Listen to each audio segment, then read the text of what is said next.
Antarctic expeditions and letters from listeners. Play the theme music.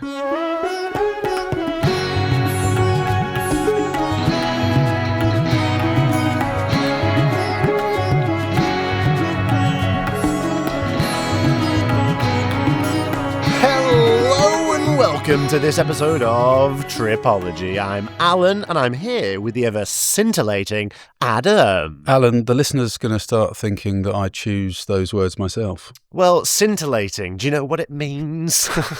Something that shines brightly, that sparkles. Yeah, all twinkly, all shiny and sparkly. I think of you like that, and I also have been thinking about that a lot because someone showed me Sirius the other day, which is the most sparkly, twinkly star of all in the good old British sky.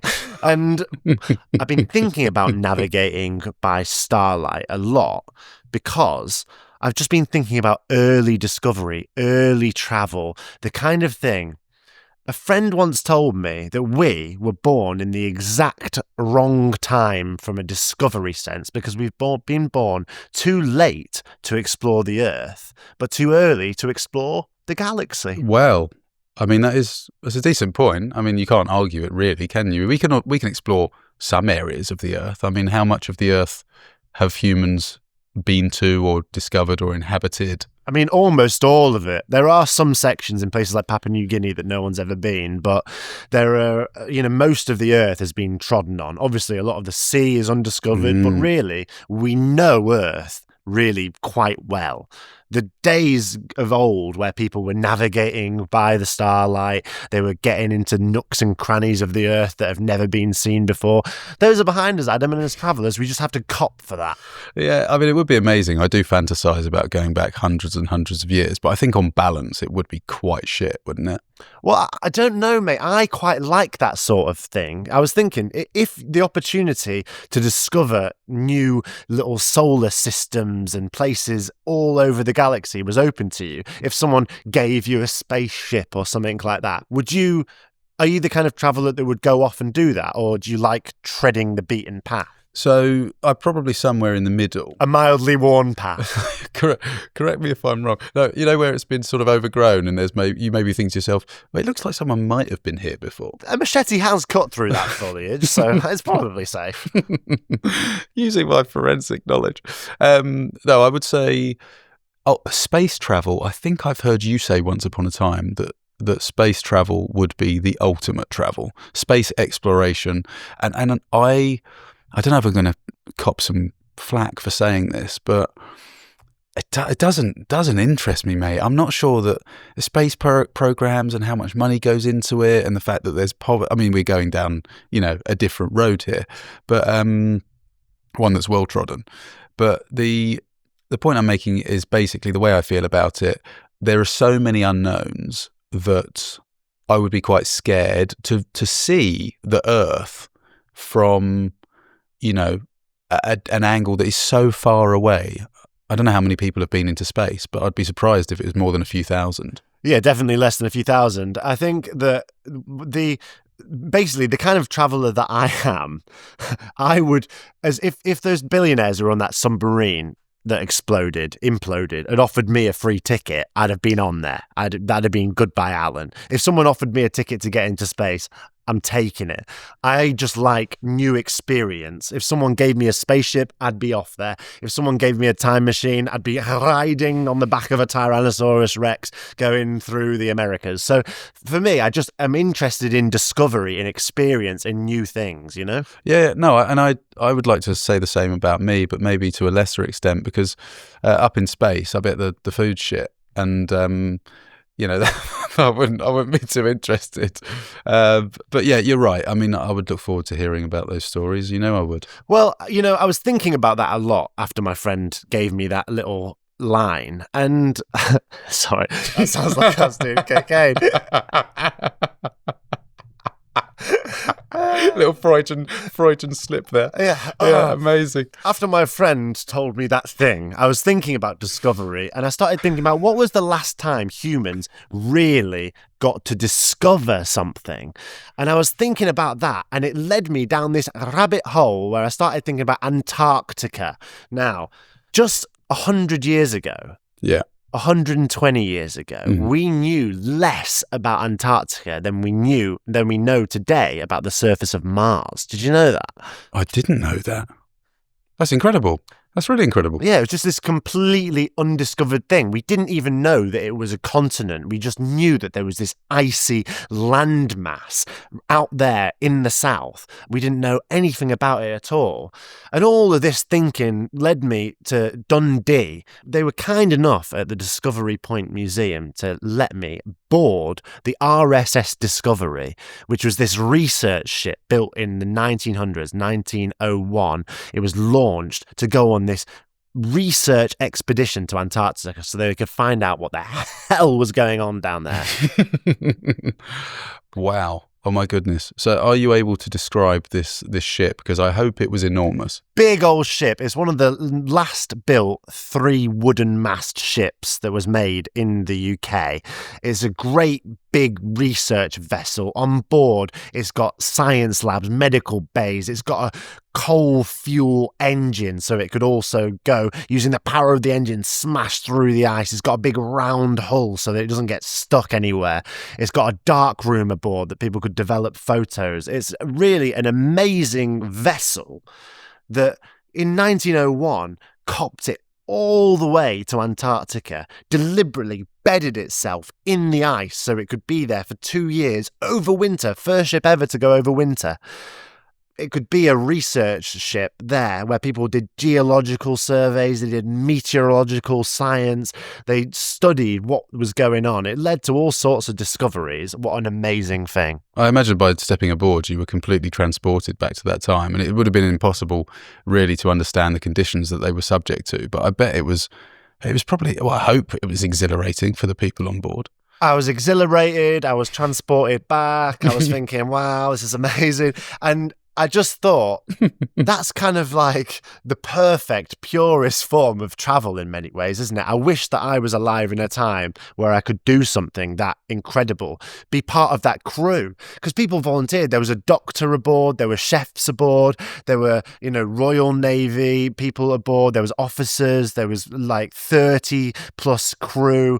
I wish that I was alive to do travel like that, where you really don't know what you're heading towards, but you know that on the other end lies glory, lies discovery, lies this new adventure that no one can experience prior. Isn't that just a beautiful, beautiful thing? Yeah, I mean, yeah, of course it is. And it would be amazing. I don't know what would be the closest thing to that in today's age, especially not with the internet and the fact that so much time has passed. But do you think these people were driven by that wanderlust and that curiosity just as much as they were, it being their job and perhaps them being the best person for the job at that time? Yeah, definitely. Some people were very much about the glory of it. Other people were kind of serving their duty.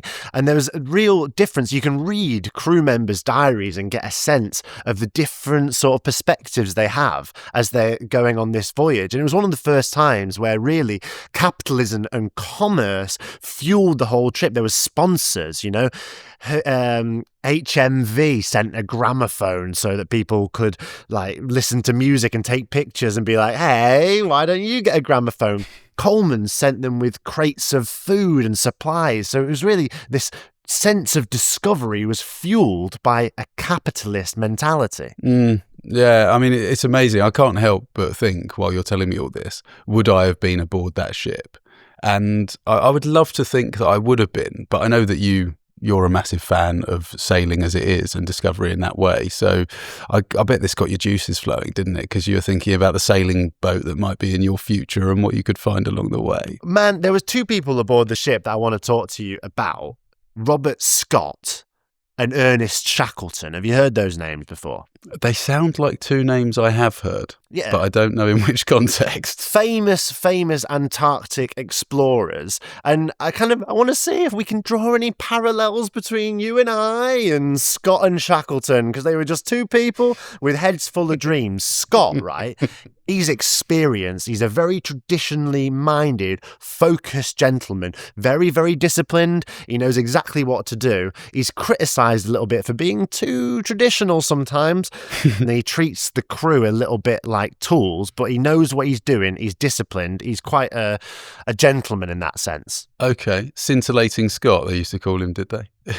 Yeah. Which one of us two is Scintillating Scott? Well, do you know what? I don't think that you would treat your crew like tools, but I do think you're quite a good planner. You're quite disciplined. Mm-hmm. I think of you a bit like the Scott to my Shackleton. Shackleton, he sometimes just went off the rails. He forwent all scientific research in the pursuit of glory. Sometimes he was just like, F the science, I'm going to go for gold, baby. Let's get to the South Pole. That was Shackleton's whole vibe. What do you reckon? That's definitely, yeah, absolutely.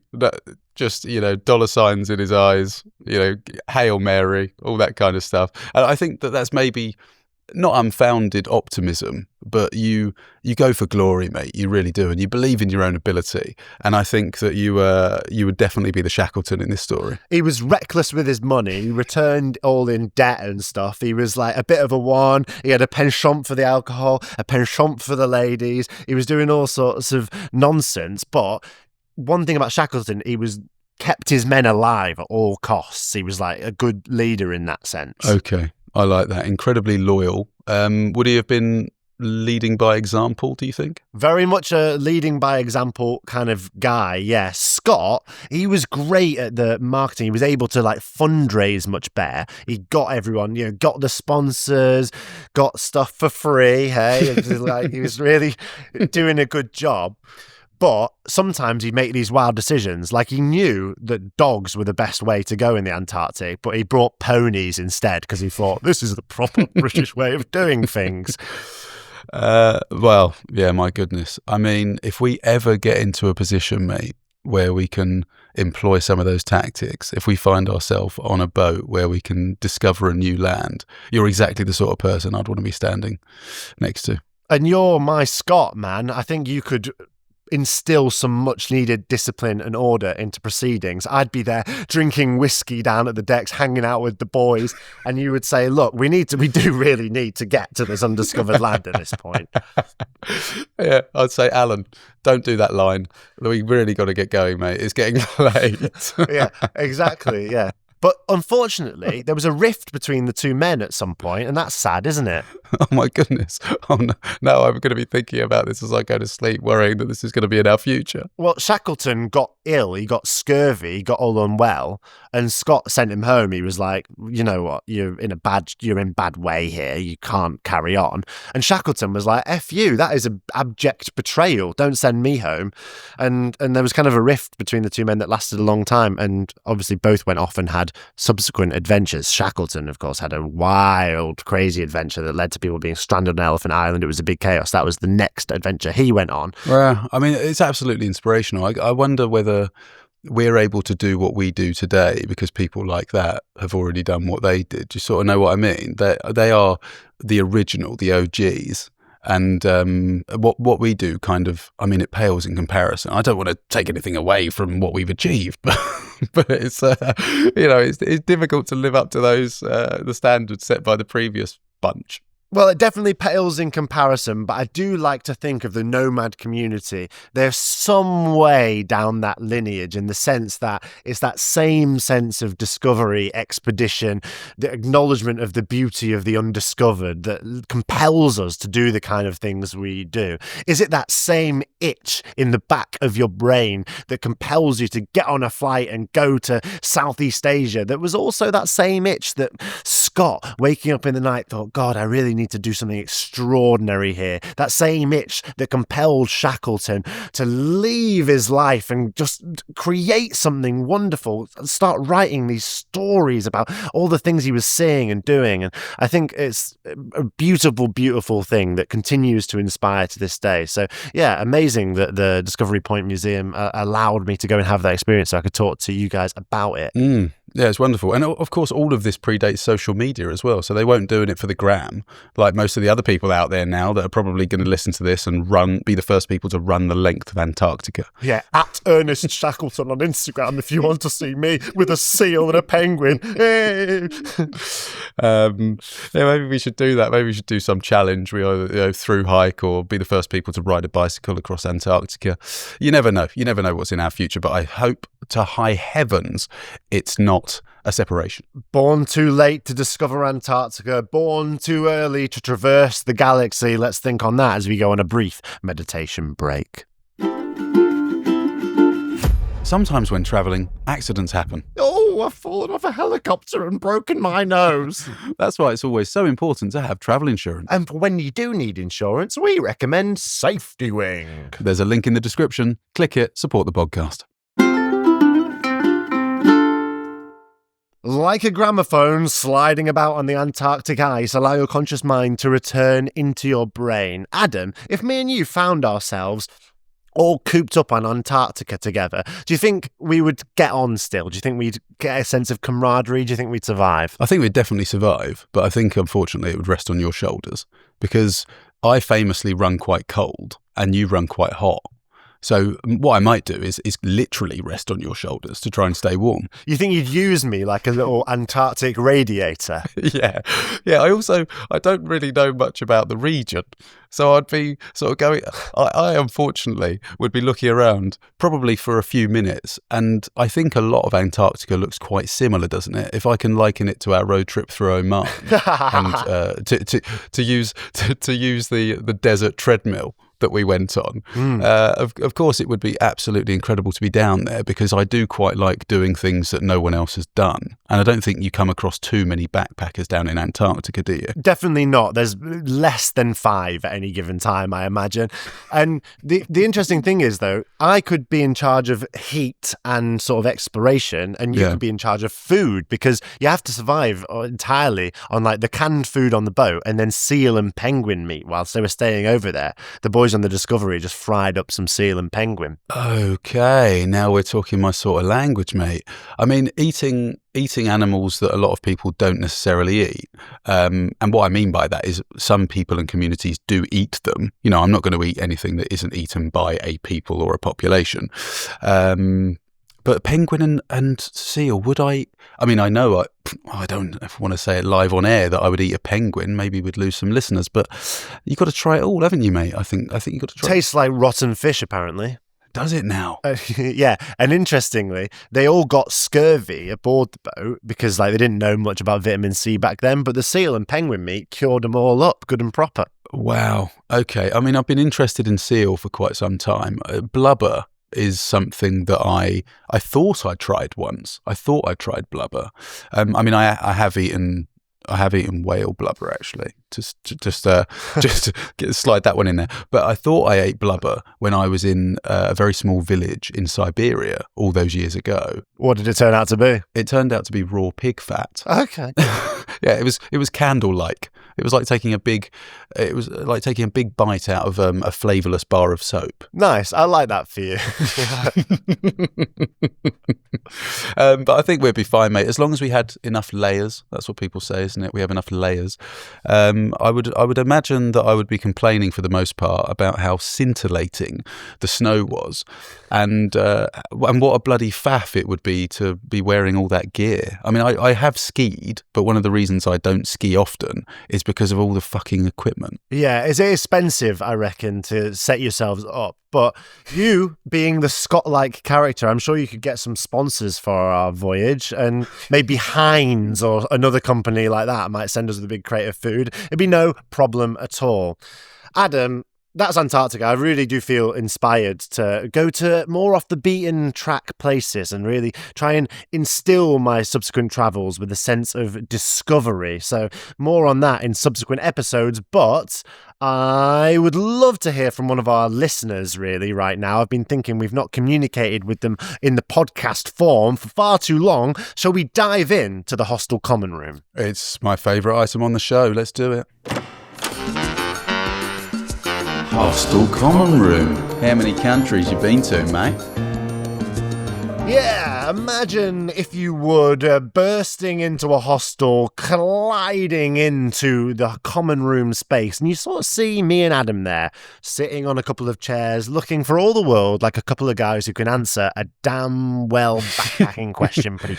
Yes, mate, it is the Hostel Common Room. It is a chance for you to email in using the contact form on our website, and you can ask us almost anything. And this one, you can tell that I've selected this one, Alan, because it is a question directed at me. Thank God, because I've talked for far too long, so I'm interested in hearing a little bit from you. So here we go. I am going to read it out. This listener says, it's Michael from New Zealand, would you believe? No way. Hi, Adam and Alan. I have a question for Tropology's resident foodie, the godfather of rice for breakfast. Oh. High praise. Come on, Marlon Brando, read the rest of the email. Yeah, amazing. I just finished spending time travelling through Taiwan. As someone who is quite gastronomically focused, before arriving, I drafted up a huge list of different foods that I wanted to eat. However, the FOMO-fueled list ended up feeling like a bit of a burden at times. I felt that sometimes it limited spontaneity and resulted in me eating past the point of enjoyment just to try more things and tick boxes. As a passionate eater, how would you recommend balancing spontaneity versus wanting to try as much as possible? Are you pro or against a list? I presume you researched the food scene quite a bit before visiting. And then Michael finishes off the email by saying, I'm heading to Vietnam soon and know I'm going to be eating myself into a coma again, so looking for an expert opinion. Okay, expert, get on your expert horse and ride over to a land of truth. I mean, the short answer, Michael, is that I end up eating way too much food. Now, Alan, you can attest to this. If you don't mind, I'd like your honest opinion. Do you think I eat too much to sustain myself? On no less than 3 occasions when we were travelling through South Asia, you ate so much that you were physically sick. Like, you actually ate to a point of staying up all night vomiting. And then I was like, oh, maybe you've got a stomach bug. And you'd be like, no, I just ate too much. So I think that's too much food. I think that you should stop prior to getting to that point. But I do empathise with your desire to try as much cuisine as possible. So I think Michael needs to find the sweet spot between trying a lot of dishes and vomiting all night. Yeah, maybe Alan's the expert. But, you know, the thing that compounds the issue for me, Michael, and everyone else listening, is that I'm also hell-bent on finding the best examples of certain iconic foods. So in India, we might take the samosa. In France, for example, I was actually explaining to a lovely group of French people at the table at the hostel earlier today my time in Paris a few years ago, where I plotted on a map no less than 16 bakeries around Paris, deliberately to try and find the very best croissant in Paris. Now, that's not something everyone would do. It's not something maybe I would even recommend. But one of the French ladies at the table did say that they had spoken to one of their English friends recently, and they think that no croissant in France that they've had has come close to a Tesco's croissant. Oh dear, that's an offensive perspective. I know, and I tried to change their opinion because I don't want that person to represent all English people. I would argue that she had something wrong with her mouth. That is absolutely objectively not the case. But yeah, to answer the question in full, I do a lot of food research, and maybe not at restaurant level, but I certainly do research a cuisine. I come up with a long list of different foods I want to try, even regional differences, that kind of stuff. I mean, in some regions, obviously, there are certain specialities you absolutely should try. Leaving room for spontaneity, I would say, is essential. Now, difficult to squeeze that in, I suppose. You know, if you see something exceptional, if you see a horde of locals at a market, I would say, even if you are full, you should try and squeeze that in, don't you think? Yes, I do. Do you know what? You inspire me in this regard. I like travelling with you for a number of reasons. Scott to my Shackleton. Because you have this wonderful, like, I think you have such a vivacious desire for food that it becomes infectiously inspirational. I kind of wanted to be with you to try food that you were excited about trying. And you were very good. Once I've eaten, I might be like, oh, I've eaten. I'm going back to the hostel. But you would eat and then see something and it would just catch your eye like a magpie, and you'd be like, oh, now we've got to do that, and you'd be equally as excited about that. And that would kind of snowball on until, of course, the aforementioned sickness. So I think that's quite a nice way. Like, you're never done. You're just finished with one culinary opportunity and then on to the next. It's quite beautiful, really. Oh, I really appreciate you saying that. And a magpie catching my eye, that's you suggesting that that's the second black and white bird this episode that I might eat. No, I was saying that you're like the magpie, having its eye caught by something like sparkling in the corner. Not that you walk down the street, see a magpie on a spit and want to eat it. I have thought to myself before, I wonder why we don't eat pigeons. Wouldn't that be? We do. Wouldn't that be a win-win? No, I mean like the street pigeon that you find all over Trafalgar Square. Oh, I had a pigeon just 3 days ago in a lovely Edinburgh restaurant. Did you now? Where was the photo of that? Yes, and then I was too full, so I didn't order anything at the restaurant. I just left. Pigeon just wandered in, and I ate that instead. That's amazing. No, and I mean, I really appreciate what you said. Of course, I do. And I guess where you come into this, mate, is that you're a fantastic eating partner. And that would be another piece of advice I'd give to Michael, is that when you team up with people, you can, of course, share food. Now, it is important to choose your partner carefully. It really is, because you've got to make sure you like the same things. And you've also got to make sure you're interested in sharing at least half. I mean, you're usually quite generous. I think you eat about 70% and you're like, there you go, Ad, you can finish that off if you want, mate. Okay, yeah, so I'm going to use this as an opportunity to both help you answer Michael's question and achieve some desperately craved compliment. What specifically about me makes me a good eating partner so that Michael can choose someone with similar qualities, do you think? Well, I think it is that aforementioned infectious, or you've been infected by my passion. Absolutely. I think you don't give yourself enough credit as well. I do think you know more about food and drink than you think you do, and I do think you enjoy really good food. You also have this approach that we talk about a lot on the podcast. When you see a backpacker somewhere like Thailand, let's use Thailand as an example, somewhere with an incredibly strong cuisine, it's world famous, and you see backpackers eating in Subway. Now, each to their own. I would love to be as cool to say that, as laid back to say that. But if you are eating a Subway in Thailand, I'm sorry, you are travelling for different reasons than me. And I think that you agree with that wholeheartedly. I also think you're very easy when it comes to food in particular. You're easily pleased in that you don't mind eating a wide range of things. And you're very similar to me in that, we look at a menu and it kind of, in India, I mean, what was it, like 30 seconds or a minute? We go, yeah, one of those. And you've got a big appetite sometimes as well, which I really enjoy. I think it boils down to, I talk about this all the time, but this ornithological approach to travel, like bird watching. Sometimes it's necessary, I think, just to take a step back, realize that you actually can have better experiences if you just allow things to play out. I take that approach very, very much with like eating. So if I'm with someone like you who's very, very passionate about food, I'm very happy to take a step back and just like let you order. Because then I get to experience the food through the eyes of someone who's very, very passionate about it. Same if I'm with someone who's really passionate about hiking or surfing or any of those things. I'm very happy to go with the flow. And that's not because I'm not assertive and don't know what I want or anything. It's just because I think you get a more varied breadth of experience that way. So maybe leave your desire for control at home and let other people make some decisions sometimes. Yeah, I would agree to that. Absolutely. I mean, even though in this example, I am the one that's sort of taking control and making the decisions. And indeed, Michael is a foodie, isn't he? So he can take control of the situation. But maybe you can find some people who are interested in food, but not as interested. They can cop along for the journey. Yeah. And I think just rounding off, I'll leave Michael and the listener with 2 points. I tend to sort of structure my day around food. I think we both know that, mate. I think the other people listening will know that as well. And your night around food when you're being sick as well.